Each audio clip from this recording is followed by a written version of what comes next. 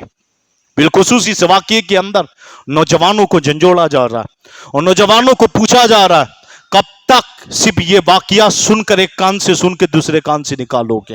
وقت آ چکا ہے، وقت آ چکا. اب شریعت مطہرہ پر ناپاک سازشیں ہو رہی ہے اور حملے ہو رہے ہیں. کبھی سول کورٹ کے نام پر حملے کیے جا رہے ہیں، طلاق عدت کے مسائلوں کو تبدیل کیا جا رہا ہے. آپ اب تک غفلت کی نیند میں سوئے ہوئے ہیں. یہی تو حسینیت ہے جو پیر نصیر الدین نصیر نے کہا تھا، حسینیت کو پانا ہے تو ٹکر لے یزیدیوں سے. حسینیت کو پانا ہے تو ٹکر لے یزیدوں سے. یہ وہ منزل ہے جو لفظوں میں پائی نہیں جاتی ہے، یہ وہ منزل ہے جو لفظوں میں پائی نہیں جاتی ہے. وہ زبان پر کربلا کی داستاں لائی نہیں جاتی، طرف اٹھتا ہے دل لفظوں میں وہ بیاں کی نہیں جاتی ہے. یہ وہ واقعہ ہی ایسا ہے، یہ واقعہ ایسا. امام حسین رضی اللہ تعالیٰ عنہ نے یزید سے ٹکر لے کر پوری نوجوان نسل کو جھنجھوڑا، اور جھنجھوڑ کر کہا کھڑے ہو جاؤ. تم اگر کربلا کے واقعات کے اندر ہی حضرت علی اکبر، حضرت عباس علمبردار رضی اللہ تعالیٰ عنہ، حضرت علی اصغر کتنے چھوٹے تھے، اونو محمد، ان سب کی عمر پہ غور کرنا. کتنی عمریں تھی ان کی تاریخ کے لحاظ سے، عمریں کتنی تھی. آپ کے شہزادے امام حسین کے شہزادے عمریں کتنی تھی، آپ کے بھانجے عمر کتنی تھی. یعنی یہ وہ جوانی تھی کہ جو تو ہم اس جوانی میں تو قرآن سے ہی دیکھ کر پڑھنا بھی نہیں جانتے، اور انہوں نے قربانی پیش کر دی دین کے نام پر، قربانی دے دی دین کے نام پر. اور آج اسی دین کو مذاق بنایا جا رہا ہے. داڑھی کو مذاق بنایا گیا، ٹوپی کو مذاق بنایا گیا، سنتوں کو مذاق بنایا گیا. آج اسلامی روش اور اسلامی اخلاق و آداب کو مذاق بنایا جا رہا ہے. کبھی سوشل میڈیا کے نام پر ان کو مذاق بنایا گیا. اور جن صحابہ کرام نے اہل بیت اطہار کی محبت ہم تک پہنچائی ہے، یہ جو واقعات ہم تک صحابہ کرام نے پہنچا ہے، آج انہی صحابہ کرام کو بھی لعن و طعن کیا جا رہا ہے. یاد رکھنا ہم اہل سنت و جماعت ہیں. میرے امام نے ایک لکیر ہمارے ہاتھ میں دے دی ہے کہ اہل سنت کا ہے بیڑا پار اصحاب حضور. اہل سنت کا ہے بیڑا پار اصحاب حضور. نجم ہے اور ناو ہے اطرت رسول اللہ کی. صحابہ کرام بھی عظمت والے ہیں، اہل بیت اطہار بھی شانوں اور عظمت والے ہیں. الحمدللہ ہم نہ صحابہ کرام پر لعن و طعن کرتے، نہ اہل بیت اطہار پر لعن و طعن کرتے، مگر نوجوان ان واقعات سے سبق حاصل کرے اور پکڑے اپنی جوانی کو، لائے صحیح روش کے اوپر کہ جس پر امام حسین نے اپنی زندگی گزار لی، امام حسن نے اپنی زندگی گزار لی. آپ کی والدہ طیبہ طاہرہ جس کے بارے میں اعلیٰ حضرت فرماتے جس کا آنچل نہ دیکھا مہو مہان ہے، جس کا آنچل نہ دیکھا مہو مان ہے. سیدہ طیبہ طاہرہ تیری عظمت پہ لاکھوں سلام، تیری پردے پر لاکھوں سلام. یعنی وہ حال تھا کہ اتنی، یعنی نبی پاک کی شہزادی ہونے کے باوجود اپنے ہاتھ سے سارے کام کاج کرنا، بچوں کی تربیت کرنا. آج یہ قوم تربیت سے خالی ہو چکی ہے. یہ تربیت اور گود کا اثر تھا کہ آپ کے گود میں امام حسین جیسی شخصیت نے پالن ہاری پائی تھی، بڑے ہوئے تھے. مولائے کائنات کی گود ہو، سیدہ فاطمہ زہرا کا دودھ ہو، اور ایسے پروان کے اندر امام حسین بڑے ہوئے ہو. آپ مجھے بتائیں وہ باطل کے آگے کب اپنا سر جھکا سکتے تھے؟ اور سوال یہ میں اگر جوانوں سے کر لوں، آپ کھڑے ہو کر مجھے بتائیں، کھڑے ہو کر مجھے بتائیں کہ سیدہ فاطمہ زہرا کے کتنے شہزادے تھے، کتنے لڑکے تھے؟ ایک ایک پیج پر ان کی سیرت لکھ کر لائیں، ہم کانپ جائیں گے. اہل بیت اطہار کی شان صرف 2 پیج میں لکھ کر ابھی اسی وقت مجھے بتائیں، ہم ڈریں گے کیا لکھوں؟ ایک آیت کریمہ اہل بیت کی شان میں لکھیں، چند احادیث کریمہ اہل بیت کی شان میں اپنی زبانی اس کا مفہوم لکھ کر لیا، ہم گھبرا جائیں گے. کیونکہ ہم نے کچھ پڑھا ہی نہیں ہے، ہم نے صرف سنا ہے کربلا ہوا تھا محرم میں، بس اتنے تک ہم محدود رہ گئے. یہ وہ ہستیاں تھی جن کی سیرت پڑھنے کے قابل تھی. ان ہستیوں کی سیرت میں دنیا میں بھی کامیابی تھی، آخرت میں بھی کامیابی. یہ تو وہ لوگ تھے نا، حضور نے، کسی نے کہا تھا نا، اعلیٰ حضرت نے ایک شعر کہا ہے، ہم رسول اللہ کے جنت رسول اللہ کی، ہے نا، پڑھا ہے نا یہ شعر، سنا بھی ہوگا، ہم رسول اللہ کے جنت رسول اللہ کی. اس پر وہابیوں نے اعتراض کیا تھا، اعلیٰ حضرت کے باپ کی جنت تھی، تو اعلیٰ حضرت نے کہا تھا سن وہابی، میرے باپ کی تو جنت نہیں ہے مگر میرے آقا کی ضرور ہے. اس لیے فخر سے کہہ رہا ہوں ہم رسول اللہ کے، جنت رسول اللہ کی۔ پوچھنے والے نے پوچھا ہوگا وہ کیسے؟ آپ کے آقا کی کیسے؟ کہا نہیں، کہا تجھے پتا نہیں؟ وقت آیا صدیق کو کہا صدیق تو جنتی، جیب سے بانٹ رہے تھے، صدیق تو جنتی، عمر تو جنتی، عثمان کنواں خرید کے دیا ہے تو بھی جنتی، علی تو بھی جنتی، سعید تو بھی جنتی، تو رحمان تو بھی جنتی، سب کو بانٹے گئے۔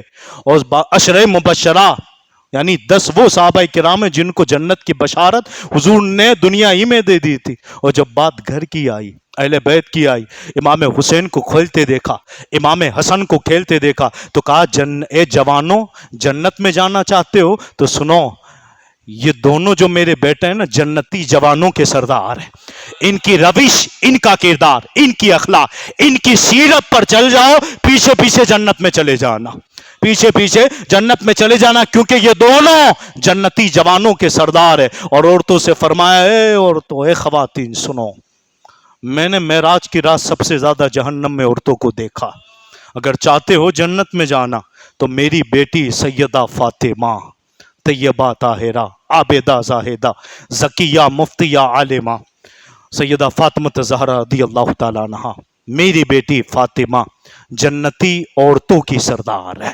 جنتی عورتوں کی سردار ہے، یعنی ان کے پیچھے پیچھے ان کی روش پر آج موجودہ وقت میں سیریل اور ناٹک اور فلم اور ڈراموں کے نام پر عورتیں جو ننگی ہو رہی ہے، ان کا جسم جو ننگا کیا جا رہا ہے، آج جو فکر متغیر اور بدلی جا رہی ہے، کیا وجہ تھی؟ کربلا میں امام حسین کیوں گئے تھے؟ کیونکہ یزید چاہتا تھا تغیر، یزید چاہتا تھا تبدیلی، اور امام حسین جیسی شخصیت جنہوں نے صدیق اکبر کی خلافت کا عدل و انصاف دیکھا تھا، جنہوں نے عمر ابن خطاب کی حکومت کا عدل و انصاف دیکھا تھا، جنہوں نے عثمان ابن عفان کی حکومت کا عدل و انصاف دیکھا تھا، جنہوں نے آپ کے والد بزرگوار حضرت مولا کائنات شیر خدا کرم اللہ تعالی وجہ الکریم کے دور خلافت کا عدل و انصاف دیکھا تھا، آپ نے دیکھا تھا کہ صدیق اکبر نبی پاک کی روش پر خلافت کرتے چلے گئے، عمر ابن خطاب نبی پاک کی روش اور آپ کے ہی طریقے پر خلافت کرتے چلے گئے، عثمان ابن عفان آپ ہی کی روش، آپ ہی کے طریقے پر خلافت کرتے چلے گئے، حضرت مولا کائنات میرے والد بزرگوار آپ ہی کی روش پر خلافت کرتے چلے گئے، مگر جب باری یزید کی آئی، جب ہاتھ بدلا، یزید کی باری آئی اور اس نے خلافت کو ملوکیت کے اندر تبدیل کرنا چاہا، اور اس نے تغیرات کرنا چاہا، اور اس نے سوچا کہ میرا حکم عوام پر تو نافذ ہو مگر میں شراب پیوں، میرا حکم عوام تو پالن کرے اور عوام پر تو میں جاری کروں مگر خود میں بے نمازی رہوں، لوگ تو اس پر عمل کرے مگر میں خود اس پر عمل نہ کروں، الغرض تغیر آیا، جب تبدیلی اور تغیر آیا، امام حسین جیسی شخصیت نے دیکھا یہ روش، یہ کارنامے، یہ کردار، یہ اخلاق تو میں نے صدیق سے لے کر میرے والد بزرگوار تک کی خلافت میں نہیں دیکھا۔ جب آپ نے تغیر دیکھا، آپ کھڑے ہو گئے اور آپ ٹکراؤ کے لیے 72 جانثاروں کو لے کر میدان کربلا میں آ گئے، روکنے والوں نے روکا بھی، کوفی لا یوفی ہے، کوفی کی پر وفاداری، اور گویا کہ آپ جو ان کے وعدے پر اور ان کی کہنے پر جا رہے ہو مت جائیے، یہ آپ سے کبھی بھی وفا نہیں کریں گے، الغرض امام حسین اس کے باوجود چلے گئے، اور جا کر جو اس نے تغیرات کیے تھے اور اس نے خیالات و فکروں کو بدلا تھا، آپ نے اس کے مقابلے کے اندر کھڑے ہو گئے، گویا کہ سامنے 22,000 کا لشکر موجود تھا، اور آپ گویا کہ 72 جانثاروں کو لے کر اور اپنے خاندان والوں کو لے کر میدان کربلا میں آ کر قیامت تک آنے والے تمام لوگوں کو سمجھا دیا، یاد رکھنا فکر متفرق اور فکر اگر بدلنے لگے، خیالات بدلنے لگے، آج موجودہ دور کے اندر سوشل میڈیا کے نام پر عقیدے بدلے جا رہے ہیں، فکریں بدلی جا رہی ہے، خیالات بدلے جا رہے ہیں، آج گویا کہ صحابہ کے نام پر، اہل بیت کے نام پر عقیدے چینج کیے جا رہے ہیں، نت نئی باتیں لوگوں کے سامنے ان کے دل و دماغ میں ڈالی جا رہی ہے، عقیدوں پر گویا کہ فکریں متغیر کی جا رہی ہے، قرآن کے تعلق سے، حدیث کے تعلق سے نئی نئی باتیں لوگوں کے سامنے لائی جا رہی ہے، مگر آپ آج بھی امام حسین رضی اللہ تعالیٰ عنہ کا وہ میدان یعنی میدان کربلا تمہیں درس دے رہا ہے، عبرت دے رہا ہے اور ایک پیغام دے رہا ہے، اے لوگوں سنو، آج بھی کربلا کا میدان تمہیں یہ تنبیہ کر رہا ہے کہ کبھی بھی گنہگار ہوں ضرور رہو، مگر یاد رکھنا یہ گناہ، یہ ساری چیزیں، یہ معصیت اللہ تبارک و تعالیٰ اپنے فضل و کرم سے معاف فرما دے گا، مگر عقیدے میں ذرہ برابر بھی خرابی ہوگی، یہ نمازیں، یہ روزے، یہ ساری چیزیں تمہارے منہ پہ مار دی جائے گی۔ کربلا کا میدان آج بھی تمہیں پیغام دے رہا ہے، عقیدے کے معاملے میں مضبوطی کے ساتھ کھڑے ہو جاؤ، استقامت کے ساتھ کھڑے ہو جاؤ، اور اپنی جوانی کو برباد نہ کرو، اپنی جوانی کو غفلت میں نہ گزارو، بلکہ آؤ اس روش پر جس پر امام حسین نے کربلا میں اپنی جان پیش کر دی تھی، حضرت علی اکبر نے اپنی جان پیش کر دی تھی، حضرت علی اصغر نے اپنی جان پیش کر دی تھی، حضرت اون محمد نے اپنی جان پیش کر دی تھی، حضرت عباس علمبردار نے اپنی جان پیش کر دی تھی۔ یہ جوان اور یہ جوانی اللہ تبارک و تعالیٰ نے اس لیے نہیں دی ہے کہ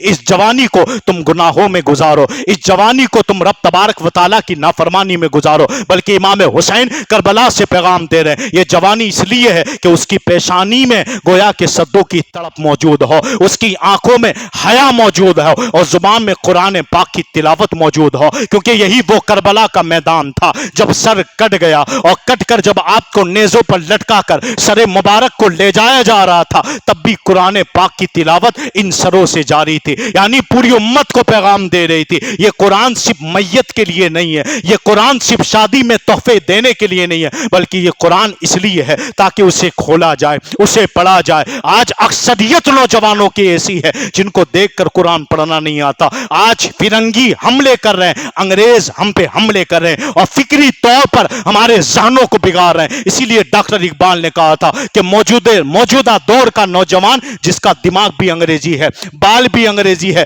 داڑھی بھی انگریزی بن گئی ہے، یعنی فیشن والی داڑھی، بال بھی فیشن والے، چال انگریزی، ڈھال انگریزی، دماغ انگریزی، اور دماغ میں جو اندر فکر ہیں وہ بھی انگریزی ہو چکی ہے۔ جس دن یہی فکر حسینی ہو جائے گی، انشاءاللہ دنیا میں بھی کامیابی ہوگی، آخرت میں بھی کامیابی ہوگی، یعنی چال بھی حسینی ہو، انداز بھی حسینی ہو، اخلاق بھی حسینی ہو، کردار بھی حسینی ہو، بات چیت بھی حسینی ہو، اور جب قرآن پڑھو تو انداز بھی حسینی ہو، یعنی قرآن پاک کی تلاوت نیزوں پر فرما کر پوری دنیا کو جھنجھوڑ دیا اور کہا نوجوانوں اٹھو، یہ قرآن تمہاری اصلاح کے لیے ہے، یہ قرآن میں سب کچھ ہے، ساری بھلائیاں اسی میں مضمر ہے، چھپی ہوئی ہے۔ تم کامیابی کہاں تلاش کر رہے ہو، کہاں بھاگ رہے ہو؟ قرآن کھول کر کو دیکھو، اللہ تبارک و تعالیٰ نے الحمد سے لے کر والناس کی سین تک تمام کامیابیاں اسی میں مضمر رکھی ہے، تمام چیزیں اسی میں ہے، یہ شفا بھی ہے، یہ دوا بھی ہے، یہ گویا کہ کامیابی کی ضمانت بھی ہے۔ آپ اسے کھول کے تو دیکھیں، سال نکل جاتے ہیں، ہم اسے کھولتے نہیں ہیں۔ نئے سال کا آغاز ہے، آج وعدہ کریں اور پختہ وعدہ کریں انشاءاللہ عز و جل، اگر قرآن پڑھتے نہیں آتا ہم پڑھنا سیکھیں گے۔ آپ کے لیے کئی مدارس بھی ہیں الحمدللہ ثم الحمدللہ۔ اسی شاہی کوٹ مسجد کے اندر ہندوستان کے مشہور و معروف قاری جسے دنیا قاری شعیب صاحب کے نام سے جانتی ہے، وہ یہاں پڑھانے آئے۔ نعمت سمجھے آپ کہ ہندوستان کی اتنا بڑا قاری آپ کی شہر میں موجود ہے، پھر بھی یہاں کی قوم یعنی اس دریا موجود ہے اور آپ پیاسے رہ جاؤ تو یہ آپ کی غفلت ہے، یہ آپ کی کمزوری ہے۔ سمندر موجود ہے، اس کے باوجود بھی آپ پیاسے رہ جاؤ تو یہ آپ کی کمزوری ہے۔ آپ اپنی کمزوریوں کو دور کرنے کے لیے آئیں۔ صبح بھی چلتا ہے مدرسہ، دوپہر میں بھی چلتا ہے، رات مغرب کے بعد بھی چلتا ہے۔ یہ ساری سہولتیں آپ کے لیے، آپ کے پاس جو وقت ہو، جو مناسب وقت ہو، امام حسین کے نام پہ پڑھنے آئے، قرآن کو پڑھے۔ یہی تعلیمات کربلا کی تھی اور یہی پیغام کربلا کا تھا